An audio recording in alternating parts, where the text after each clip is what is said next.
and welcome to the If They Can Do It podcast, the podcast that interviews absolutely ordinary people who do extraordinary things and wants you walking away thinking, hey, if they could do it, so can I. And this week on the program, I have the man, I've scooted a little bit closer here even, the man, the myth, the legend. He's been on the podcast before. And I have to tell you, when I think about discipline, when I think about overcoming adversity, when I think about no excuses, this man exemplifies all of it with just such composure. And honestly, I mean, when you think about powerlifting, you may not think about this word, but honestly, like such class, like there's such just like a uplifting and refined way that he approaches adversity that I get inspired by him every single time I talk to him. And so, Irving, man. What an introduction. I need you to bring you to my next powerlifting Dude, meet. every single time I'll be like, remember who you are. Remember who you are, son. That is excellent prime time pay-per-view introduction. Thank you so much for having me on here. I am so happy. I'm so blessed to be able to share this space and this platform with you. Dude, I'm so stoked to have you on because since the last time you were on, it's been like a lot has changed. Yeah, it's been like 2 or 3 years. That's crazy. That's weird. I didn't even think about, but yeah, it has. If I think back, yeah, it's been a minute. Yeah, a lot with my body, a lot with my mental. So it's been a lot of changes, a lot of growth, and a lot of learns for sure. Yeah. I mean, I think like last time we were talking because like perseverance, determination, all of those sorts of things have always been a part of your life, right? Mm-hmm. And I think like the coolest part about having you on now is you're just coming out of a period in your life where you kind of did lose your self-confidence a little bit, right? Mm-hmm. Yeah, I did. When we talked last time, we talked about how I was overcoming obstacles when it came to something that happened out of my control, which was tearing my ACL, my lateral meniscus, and my medial meniscus. Yeah. And this obstacle that I just overcame was very special and very much of a different scenario for me because I know it was very much self-inflicted that I got to myself into this place. I lost myself and I lost my competitive edge and my confidence in the talent and what I can do from a performance and athlete standpoint. And I got into my worst physical condition ever, even before when I went through my first weight loss journey. I was not in that bad of a condition besides the pre-diabetes, but this time around, body weight wise and the size I was at was just the absolute worst. So I had to dig deep and find myself and really relearn who I am and like what I could actually be capable of. Yeah. I mean, because I never thought if I would have looked at you, I would have never been like, oh, he's in a bad spot. Sure. Right? Because a lot of powerlifters, they have on seasons, they have off seasons, and then like currently on my off season. I mean, right? Like we were talking to Jimmy, who's your best friend, right? Correct. And he was like, yeah, like when I'm not on season, if I'm doing just jiu-jitsu, my body looks different than when I'm like powerlifting, right? Yeah. And so somebody could have easily just thought, oh, okay, it's off season or, bulking for whatever, right? The people who knew you though, did they know that you had lost your self-confidence?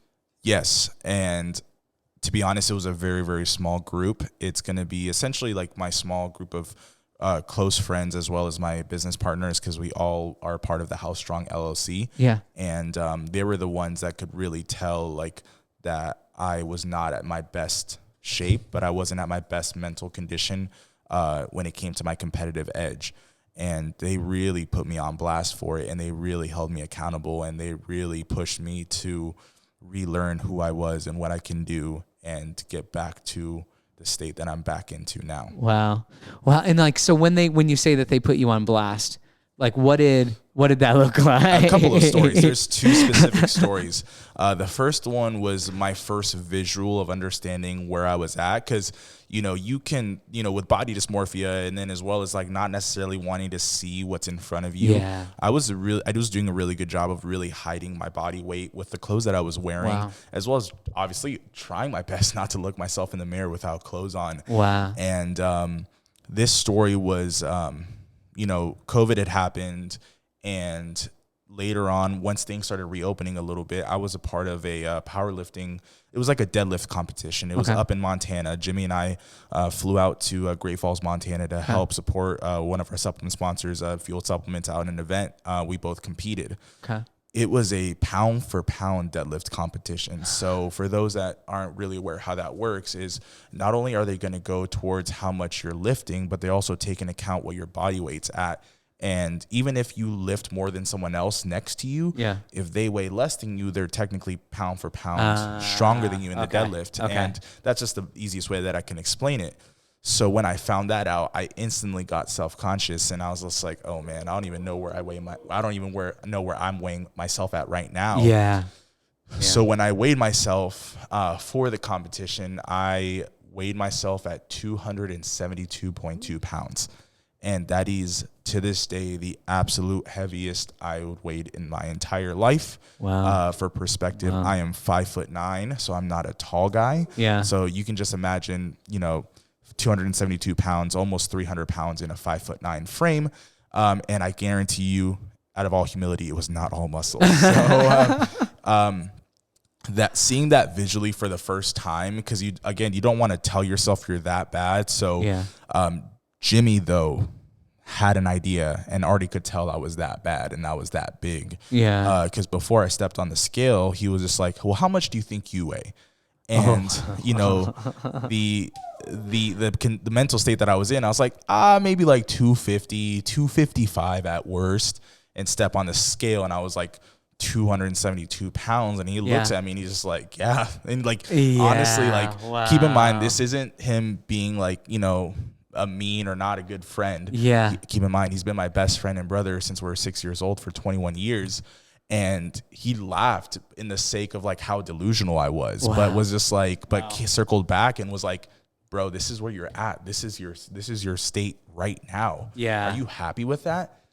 Is your knee okay? Because you're walking around at almost 300 that's pounds. right. Yeah. He's like, he was concerned about my knee too. Like, bro, you're probably aching walking around all day. Like your knee must be sore. Like, aren't you taking that into account? And that's when it really, really hit on me. And I really mentally took that not well, because I started reflecting on what I did in my bodybuilding show, what I did in my powerlifting competitions in the past, and how well I was able to transform my physique, and looking at myself now and looking at visualizing the weight on the scale was that waking moment of wow, I'm really, really not okay at all. Yeah.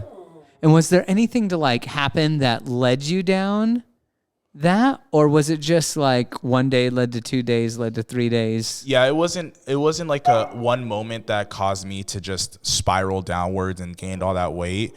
It was just, again, for those that, were part of the last podcast, I have always been an overweight kid growing up. I was, Hey, hold on just 1 second, because our little visitor's groaning over there. Where's he at? He's over to my right. Here, you want to grab him real fast? We got a little mascot on here. We got our little dachshund, Juno, and he's just groaning, wanting some wanting some attention here. All right, buddy. Okay, so go ahead. But it wasn't something, a single event or something that happened that just sent me on a downward spiral. It was just really bad old habits that rose again. My love for food, my love for overeating, and stress eating too. Okay. So that was something that's been a part of me. And they kind of came back and I ignored it. And it was kind of like you said, it was one day after the next. And just it kind of like when it comes to your weight loss journey or your physical journey, it doesn't happen overnight. It doesn't happen in a week. It's a behavior, and then it becomes a habit that comes over time, whether it's positive or negative. And unfortunately, I took a negative turn for the worst. Yeah. Yeah. Wow. I just think about us having that person to be bro, having it in your face to be like, okay, so how do you feel about that? I'm not sure a lot of people would react in a positive way. And I guess I'm assuming that you acted in a positive way, or did you get defensive? Was it a little like, how was that reaction? No, I've, when something's right in front of me, like it becomes an attack on your character or just immaturity for you to be able to just start backpedaling and making excuses or getting defensive. So I had no defense for it. I had no excuse for it. At that point, I just had to, accept what was in front of me and eat my words and just say like, yeah, I guess I'm really that bad. Yeah. I didn't realize it, but it's right in front of me now. I can't fight that. Okay. All right. So what did you do? What did the next 24 hours look like after that? The next 24 hours was just like mentally just like, dang, I'm almost 300 pounds. Yeah. And Jimmy, in a very trolling fashion, again, please don't come at him for his style of, because he's also my coach. He's my strength coach now too. So never take shots at him for the way he approaches things. Just keep in mind, this is a 21-year-old relationship that I have with him. And he's just like, well, what are you going to do? Bulk up to 300, or you got like, what's the deal now? Yeah. And he did that in a trolling way to be like, are you just going to still continue this path that you're taking right now? Or like, what are you going to do now to change? And keep in mind, I still had to lift. I still had to compete at this event the next day. Yeah. It was the day before. I didn't even think about that. Yeah. So I went and I competed and I did the best I could. Honestly, like I mentally and physically was just not at my best at that point. Yeah. And I think I only deadlifted a max of 545 pounds. So in the powerlifting world, weighing almost 300 pounds and deadlifting only 545 pounds is transparently not impressive. Okay. There's people that are probably half of my size at that time that can deadlift just as much, if not more. Okay. So at that point, because of it, again, recircling back to it being a pound for pound competition, I did not feel confident going into it as I left, knowing that, yes, I'm deadlifting in the mid 500s again. Yeah. When I used to, maybe a year ago, not being able to deadlift much at all because of my knee injury. Yeah. But at what cost did I have to take? It came at a cost because I sacrificed my physique, I sacrificed my mental health, and I sacrificed my discipline for just a number coming off the floor. And that's when I really, really it just all dawned on me at the same time once I saw that number on the scale. Yeah, that's crazy.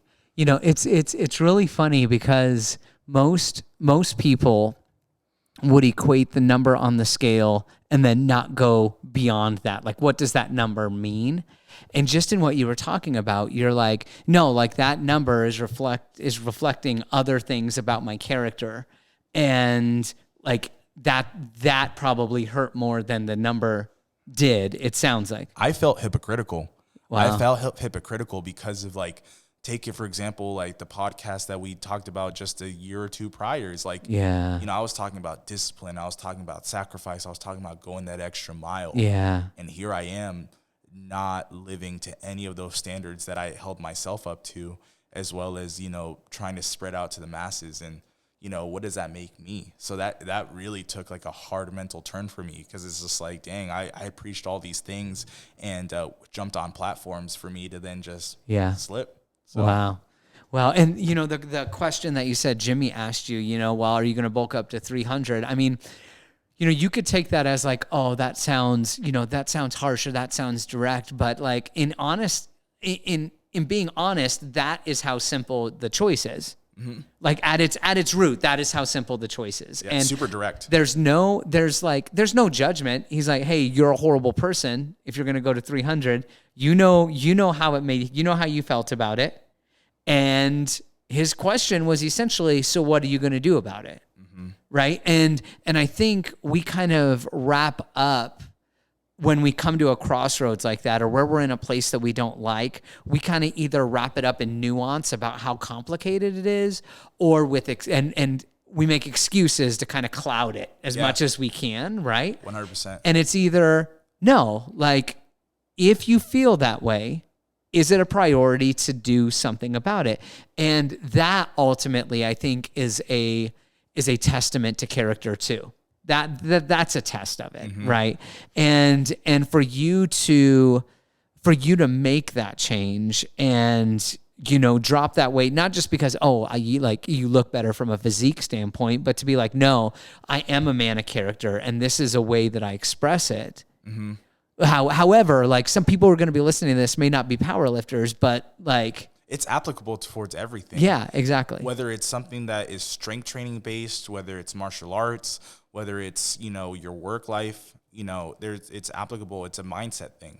It all comes down to mindset. And, again, like full transparency, like this wasn't it wasn't like a Rocky movie where it was just like, there's the straight line. Like cue the montage. Cue the montage. And I got there. Because that leads to the second story of like, I knew where I was at. I just didn't have that confidence at that moment to really tell myself that I can actually drop all that weight. Yeah. Because like, when you think about where you've been before, like I've gone down like 170 pounds for my bodybuilding show. Uh-huh. I've competed in the 181 weight class as a power lifter. I got myself up to like 220, the 220 weight class as a power lifter. And here I am at 270. And I'm like, how the heck am I supposed to get down to 220 again? Even though I've done it before. Yeah. But because I was so like mentally distraught of where I was physically at, and I knew how bad and how hard it was going to be to get down to where I wanted to be, I didn't have that confidence in myself anymore to be able to tell myself and to actually put into action for a little bit that I can actually go that far and do what I've done before. So I had started losing weight, and about at the 15 to 20 pound mark is when I started falling into those habits again of eating and like, just not maybe seeing as much progress as what I wanted to. Yeah. And I blew back up to 270. And this is when, on Mondays and Wednesdays, I would meet with my best friend / co-owners of House Strong to get work done. And, Jimmy calls me out on my BS again. Uh-huh. And he said, how much do you weigh? And I was just like, maybe like 260, maybe 257. And he's just like, okay, let's find out. There's a scale right there. Yeah. We're not leaving here until you weigh yourself, until you step on that scale. And that's where I'm like, that's where I actually get defensive. And I was just like, man, this is a stretch. We don't got to do all this. We got work to do. I'm just trying to like beat around the bush so I don't have to step on that scale, because I am terrified now. I am terrified to step on that scale. And he said, we are not moving. I can stand here all night. You can stand here. You got work tomorrow. So we can do this. We can wait all night. So I finally step on the scale, 272, right back to where I started. So that was another gut punch. And it became like instead of working on the things that we should have been working on, it became just dude, like, where are you at? Like, this is not you. This is not the Irving that we know, that everybody knows. Like, you're right back at square one. Like, this is not something that you're about. This is not something that you represent. Yeah. So that's when it really, really hit me. And after that, I haven't looked back. Yeah. And this is where I'm at now. That's great. How much have you lost? I lost, let's see. So I lost 74 pounds to make the weight class that I competed in back in March. Okay. I weighed 190. I had to make the 198 pound weight class. Okay. And I weighed like 197.6. So I was like right at the cusp. I had to dog it out the last couple of days to make that weight for that competition. So I went from 272 to 197.6. So let's just go to 74 pounds total loss. And again, it wasn't overnight. It took a really, really long time. Losing that weight wasn't for the goal of competing in powerlifting. That was just something that came up through my journey. Yeah. And developing my love again back for powerlifting. Because I wanted to powerlift again, but keep in mind, I'm almost 300 pounds. If I go walk into a meet with the strength I was at right now at that body weight, I would have gotten demolished by dudes my size. Yeah. Because they are in their prime. They are probably a lot taller. They're probably a lot stronger. They're probably like untested and so on and so forth. So why would I want to put myself in a place to get humiliated? Yeah. So, but the powerlifting aspect of it wasn't the end goal. It was just part of the journey that brought me back to something that I really love and care about. Yeah. Dude, like I relate on so many levels. Like when I started running, it was 2014, and I was about like 180 and I started running and my knees would hurt. And, I've told this story. I couldn't run a block downhill. Like literally we lived on top of a hill and I couldn't run a block downhill. And then like lost about 20 pounds, got down. I was like 200 at my highest, got down to like 180. And then like right at about there, I could run a half marathon. Like if you were to say, hey, Isaac, I'm running this half marathon on Saturday. Would you want to do it with me? I could do that. Like That's crazy. I could literally go, and I did. Like one of my friends was like, "Hey, I'm training for the Disney like crazy dopey run." Which is insane to me.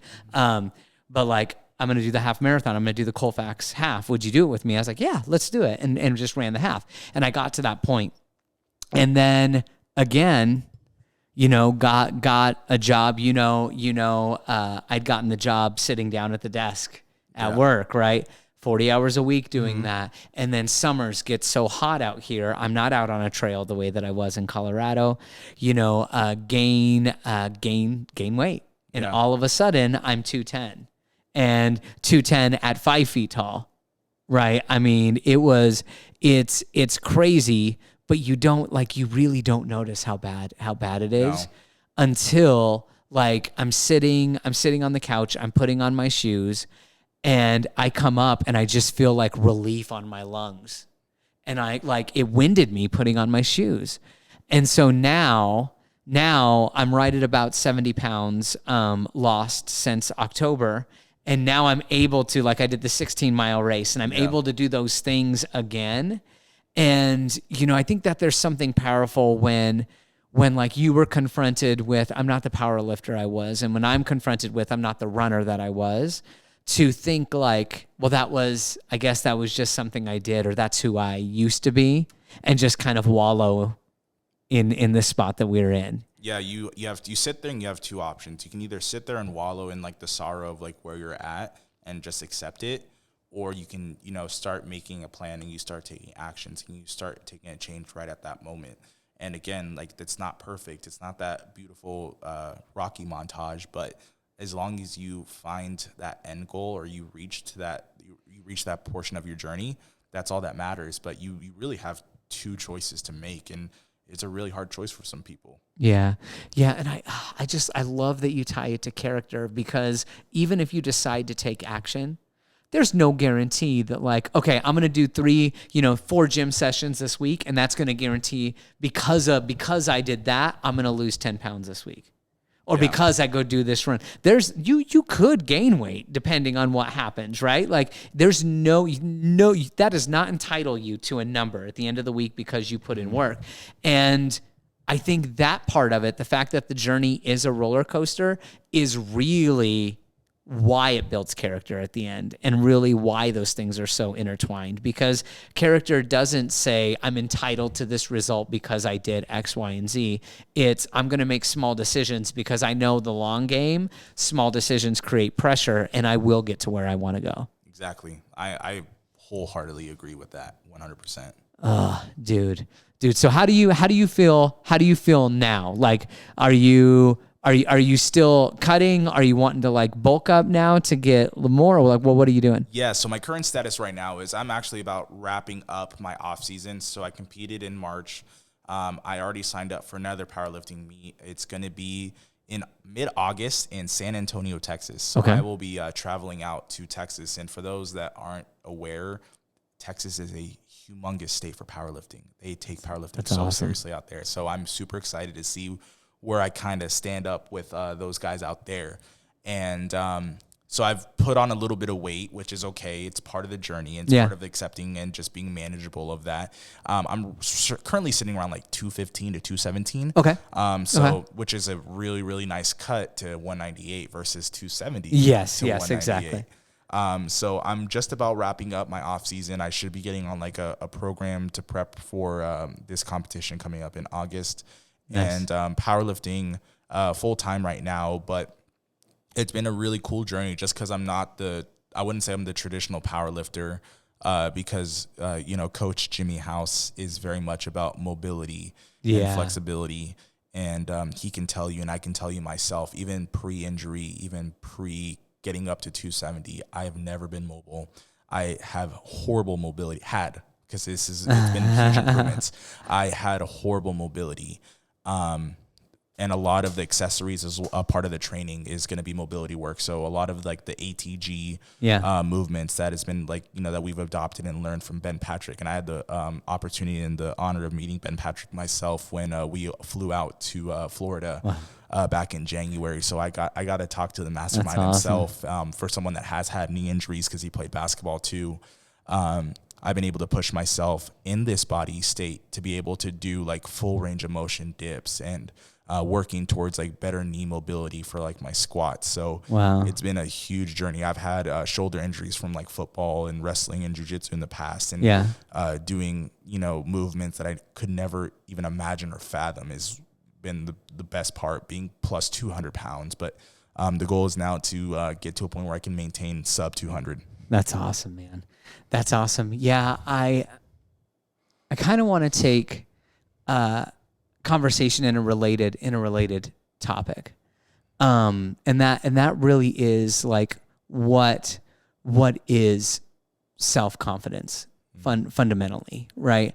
I had posted on TikTok and on Instagram. I've been thinking about this quite a bit lately.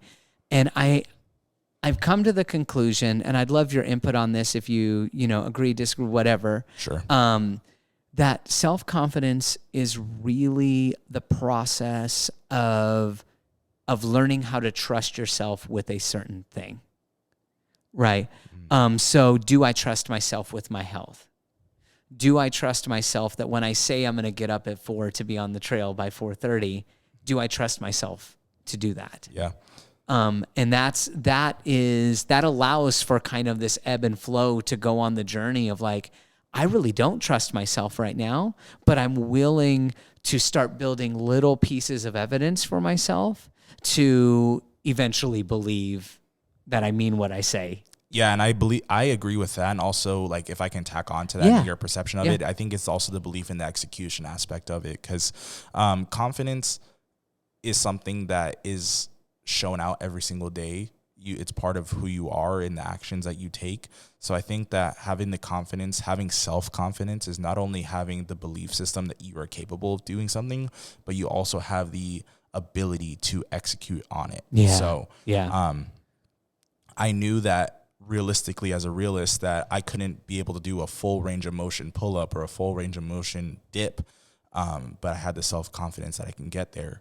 And that's where, I have that trust within my coach to be able to modify certain movements and regress certain movements that help me get to that full range of motion point. And then I take away those regression tools and get to the point where I can do it without any assistance or removing of my body weight. So because I always had that self-confidence that I can get to that point, that I can execute it. Yeah. And then I make it harder on myself, because now I not only can I do a full ATG dip, but I can put on a weight belt and throw some weight on there. Not a lot of weight, but enough to push myself. Execute more.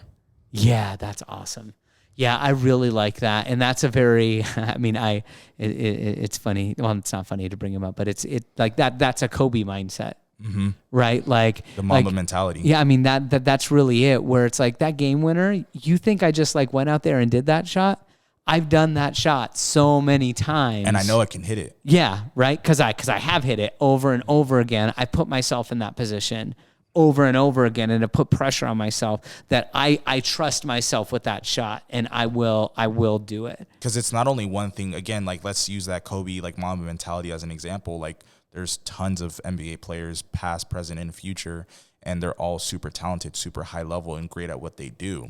But do they have that self-confidence and the mentality? Some of them are going to have the confidence enough to think that they can do it, but it takes another kind of person to then confidently take accountability and also take that responsibility of taking that shot. Yeah. Because you got a bunch of other players on that court that may or may not have that confidence to take that shot. So I think that's where you see like that skilled level of self-confidence. And again, not to bleed it in or not to mistaken that for cockiness, but self-confidence is truly the belief system of not only having the capability of doing something, but also being able to fully execute it. Whether you know, whether you're successful or whether you make a mistake or fail. Like, again, now putting into like my personal favorite player, Michael Jordan, you can't make any of the shots that you don't take. So you have to take a shot. You have to take a risk, and you have to put yourself out there, whether you succeed or whether you fail. Yeah. Yeah. And I mean, so what do you, because there's a mindset out there right now that I actually think is very detrimental to becoming better, and prevents a lot of people from taking that first step from like 270 and actually working. And that is this whole idea of just like, oh no, like you're perfect the way you are, you know, and you know, oh, you're king, you're queen, you're all that.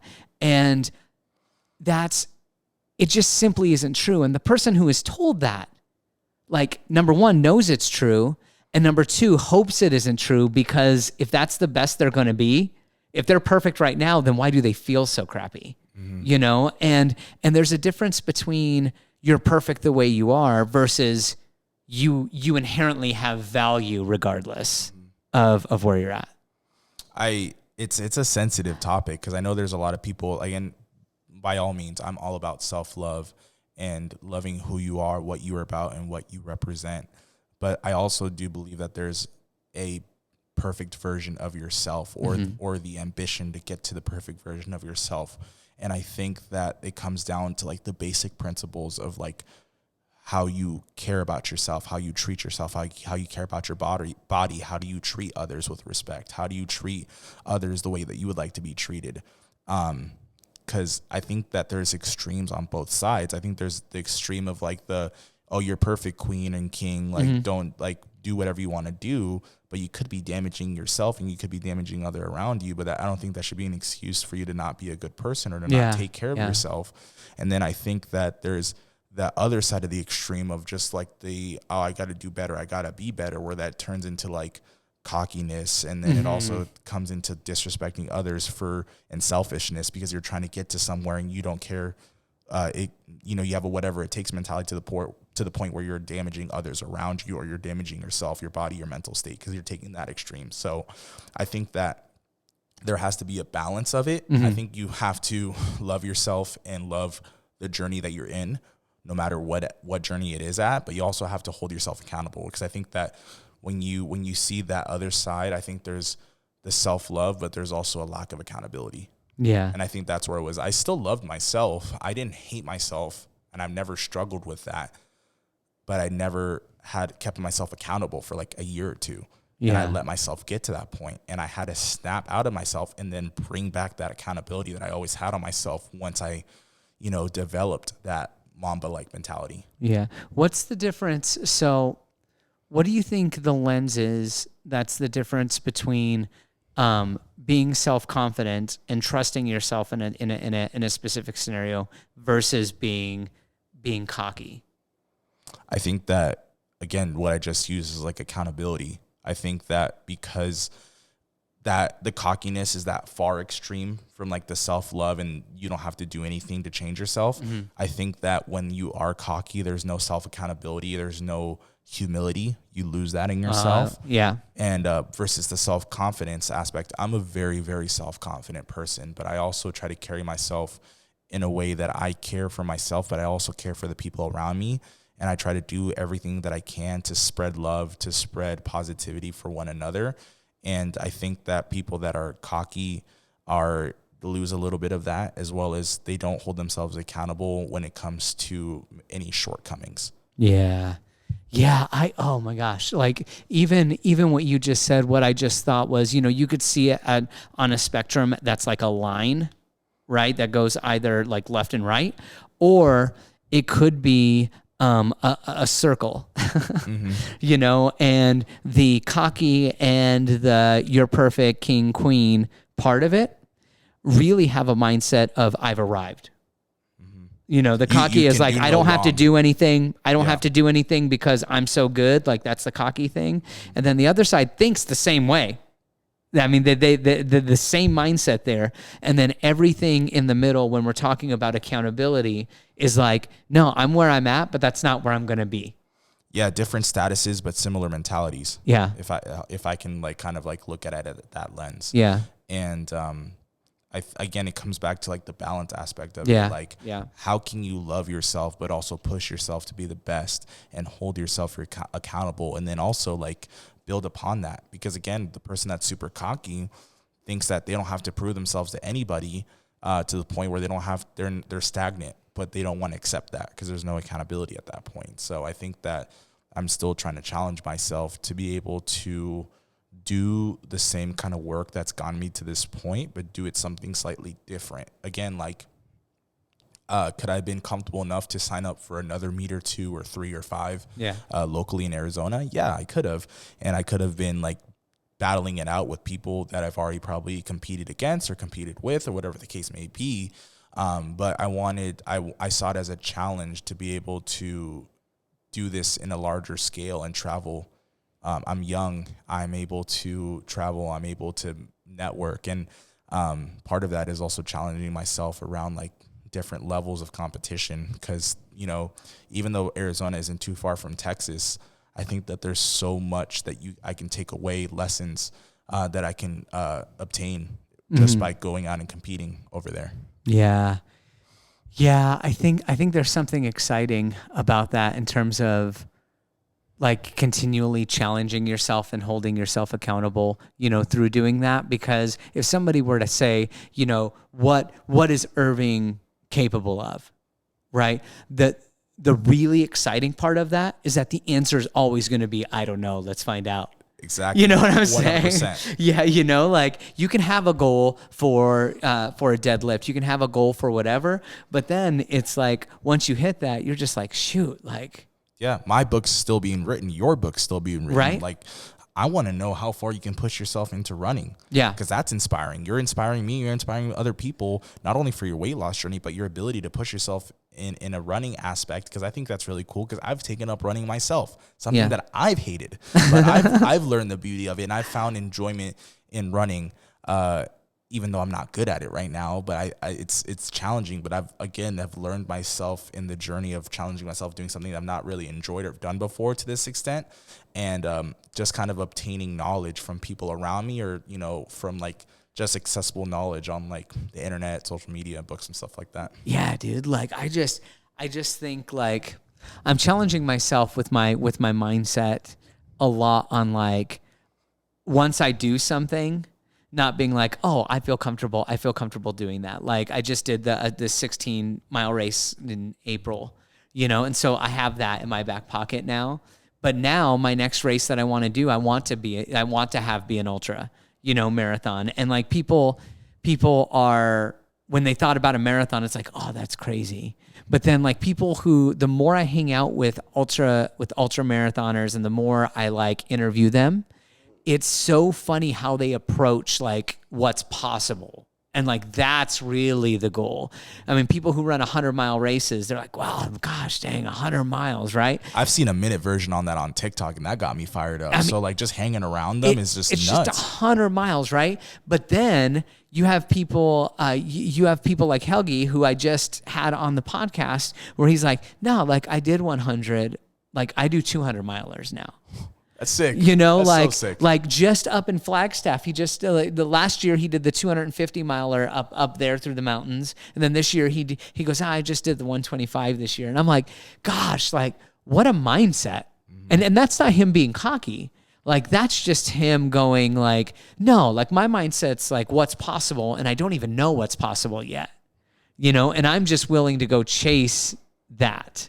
Because I don't know. And it's just really cool. And I respect people like that, because those people will be stoked for you if you run a half marathon. Exactly. Even though they're running 250 miles. Because they've been there before, and they know the struggles, they know the challenges, and they know the sacrifice that it takes to do that.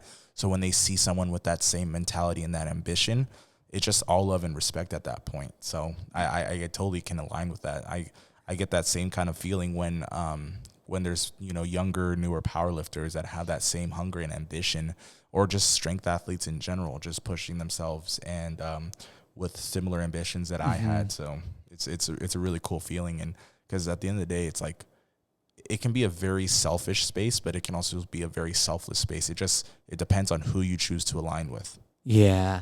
Yeah. And I think that's just good lesson in life. Like, who do you want to be like? You know, even before you meet anybody, like, what do you want to become? What kind of person? If you can say this is what I value, this is the kind of character I want to have, then go find people who can teach you to do that. You know, who can instill that integrity in you, that discipline. I mean, I will always remember that when Jimmy was on, he was talking about discipline, and he goes, discipline is just about how obedient you are. It's just the difference is are you obedient to yourself? Exactly. You know, because you know the right and the wrong answer for any action that you're thinking about or taking. Are you going to be obedient to yourself, knowing that, you know, you're going to take the right route, or you're going to then start losing that discipline and stop being obedient to yourself because you know what's wrong and you're still going to go that route, which is eating like crap, or, you know, not going and training when you should be training and stuff like that. So, yeah. What's the last thing that you did that you at 270 their mind would be blown that you can do it?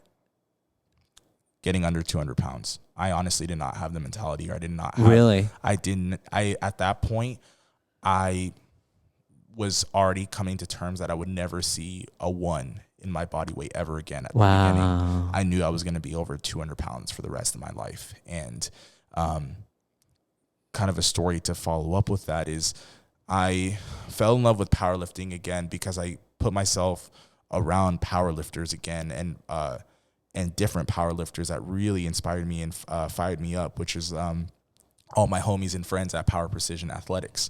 And a friend of mine that was getting ready for his first powerlifting meet, I'd already known him for a couple of years, he asked and entrusted me to be his handler. So what that means is he had a coach, but his coach is from his hometown in Hawaii.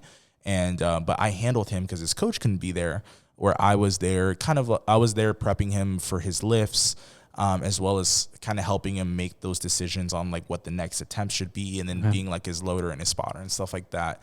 And that's when really it made me learn how much I loved powerlifting, how much I enjoyed being strong, but also being in the best physical condition that I can be, but also pushing myself because again, I got myself into that old school powerlifting mentality of like, you got to eat big to get big, lift big. Yeah. So it doesn't matter how you look because you're not a bodybuilder, you're a powerlifter.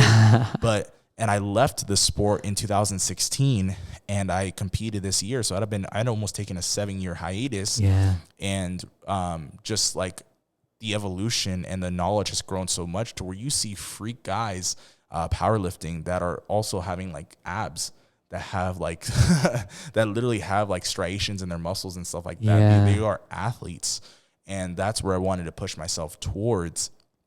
And when I came across with Jimmy that I wanted to do a powerlifting meet, he was all for it. You know, he was going to coach me through it, and I've already been there, done that. So it's just part of the process. Yeah. I chose the weight class. I was the one that wanted to do the 198. Wow. He expected me to sign up for the 220, which is the weight class above. Yeah. Because I was going to be probably the easiest and most feasible weight class that I can make. Okay. But because I reflected that at 270, I came to terms that I was never going to see a 190 or 180 or whatever the case may be. I never thought I was going to be below 200 pounds again. That was my accountability to myself that, Irving, yes, you can, and you will do it. Yeah. Because if not, you're either going to not even compete in the meet, or you're now going to have to fail yourself and then compete in the weight class above when you've already worked so hard and has been in a caloric deficit. So that was probably the last thing that I can think of reflecting, that I know that where I'm at right now is really wowing my 270 version of myself, is that, bro, I got down to 190, 197. Yeah. I'm back up to 215. But guess what? Now the work and the obstacles that I'm going to face now is being able to get down and maintain sub 200. Yeah. That's going to be the fun part. And that's where I'm now working towards now. That's the goals that I have now, because I already proved to myself that I can do it. Now let's hold it there. Yeah. So. Yeah. I mean, obviously I think that revelation that like you at 270, the fact that you would never see a 1 in front of your weight again, like you found out that was a lie. Yeah. Right. Is there anything that you're challenged with right now that 215 Irving is learning that you're lying to yourself about, that you're letting go of and challenging right now? Um, Again, like when you have habits that you've had for like a really, really long time, again, because I've overcame and I've lost and then I gained it back and now I've lost it again. Those like habits don't go away. Like I have those thoughts of like putting down like 4x4s from In-N-Out, like, or like killing 2 Caniac combos from Cane's. Like those thoughts and those like desires of wanting to eat like an absolute man, like, you know, still come around. Like I'm in an elevated role of my job now to where it gets stressful too. So when I've had a long day, like I had that day like 2 days ago where I just wanted to like just eat and relax, but I just didn't. I had chicken and rice. And that's still like learning that I'm not perfect, and that because I hit a goal and what I did and I competed means that like that they disappear. No, they don't disappear. It's still part of me. It's still part of like my mental, but it's now learning how to manage it long term. Yeah. Not letting myself just let it run loose and then let it, you know, push me back to where I was at my worst again. Because now I've seen it at my worst. I don't want to go back to that state again, because it took so much time. It took so much sacrifice. It took so much pain to get down to where I wanted to be again. Yeah. So I have to remind myself, why would I let myself go? Because then again, I'm now being disobedient to myself and everything that I've done, and I'm not being disciplined and I'm not being accountable. So that's where, you know, I still face days like that, but I've felt really strong in just continuing to keep the head straight on what I'm trying to get to. Yeah. Yeah. And I'm sorry if like some of this is prying. I just love your mindset.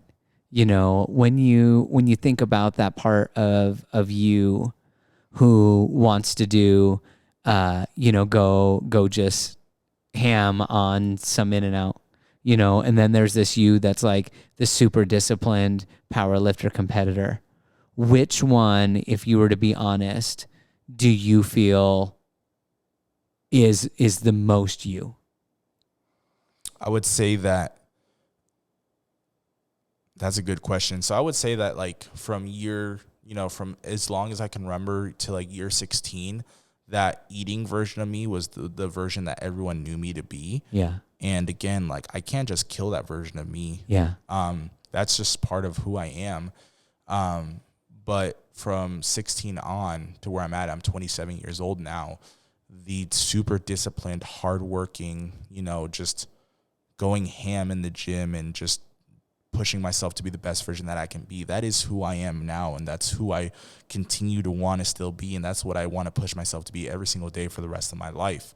So I think that, you know, even though you're valid to ask that question, because those are two different lives that I've lived before. Yeah. And I've had the experience in the last few years of having both of them mixed with each other at the same time, which is not good. It was a very chaotic mixture of me. I'm trying to just shelve that version of me away to where this is really who I am and what I'm about, because I've made so many sacrifices and commitments to try to hold myself to the best version of myself that I can be, that this is really who I am. Yeah. Do you feel more at peace when you're more disciplined? 100%. Like, hey, things are in order. Like, I feel like I feel comfortable with my responsibility right now, you know, versus when you're not. Because I know, and I'm saying a lot of this because I know that with me, if I'm not, and it's chaotic around me and I let things get disordered, there is something that happens. Like I don't feel at peace. I don't feel like I could be trusted with certain things. I think that because there's a lot of discipline, when that discipline comes into play, there's a lot of structure and a lot of routine. So when I'm not at the best version of myself, I feel like that everything kind of falls apart around me. And I think that there's been, you know, events that have caused that to happen. But that's where I'm at now with like my discipline. I think I have so much more structure and so much more game planning throughout my day and what I'm trying to do and the goals I'm trying to achieve inside the gym, outside the gym, and everything, you know, this, that, and the fourth. So I think that it helps contribute tremendously to like you're just balancing your quality of life. Mm-hmm. Dude, that's awesome. I love that. Well, man, we've almost been talking for an hour. Yeah. Can you believe that? Time flies when you're having fun, you know? Dude. But at the end of every single episode, we do ask the question that bro, there are going to be people, and I'm actually kind of excited to be sitting side by side to you, because literally there's a third person where if you were to put the weight that we'd lost, there's like 160, 170 pound person. Another human. Another human. Both of us. Like right here, you know, like your weight for your competition is only 20 pounds heavier than the weight that we lost together, man. Like that's insane. But there are going to be people who are going to listen to this and go like, Irving, like I'm so happy for you, but I don't think where I am in my head, I don't think that I can do that.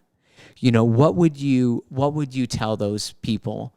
How would you encourage them? And what would you do to get them to take their first step in the right direction? Yeah, I'm going to look at the camera, because genuinely, I'm going to say first and foremost, I was there. I had that mentality too. I had that lack of confidence to where I said, I can't do what I've done before. I think that part of me is past. I think that I don't think I'm capable of being able to be at my peak performance anymore. I'm not 18, 19, 20 years old anymore. I'm in my mid to almost to late 20s. I don't know if I have that metabolism to support that. No matter what obstacles you're in, no matter how old you are, no matter what physical condition you are, or no matter what struggle or lack of confidence that you have, it's okay to understand where you're at and be real with yourself or where you're at, but also know that you have the best version of yourself on the other side of that door. All you have to do is just open up that door and get that process going. And coming from somebody that had that self-confidence, that lost it, it's a dogfight to find it again. But I guarantee you it's there. It's just a matter of, again, that obedience, that accountability, and that discipline to take that first step, because again, everything's a process and everything's a habit. There was a habit that got you into the place that you are now. Let's start going and taking different steps and getting to that right habits, into that right process, into the right journey to get you to where you want to be. So I've been there and I believe it, but you love yourself and I love you, and you can do whatever you put your mind into. I promise that. No matter how cliche that sounds, you can do anything you want on this earth. Just push yourself. Love it, dude. I got nothing to add, bro. Thank you for coming on. Seriously, man. Thank you so much. Seriously. I appreciate it so much. I love it. Love it. Love it. Well, if you loved this episode and you're inspired by Irving's story a second time, go ahead, leave a review, subscribe. And you already know, not because, I need more subscribers. It has nothing to do with that. It's that if Irving's story is going to get out to the people who need to hear it, that's what it takes. Those are the rules of the game to this thing called podcasting. So we will see you next week. And hey, do something to make yourself proud this week. All right? Later.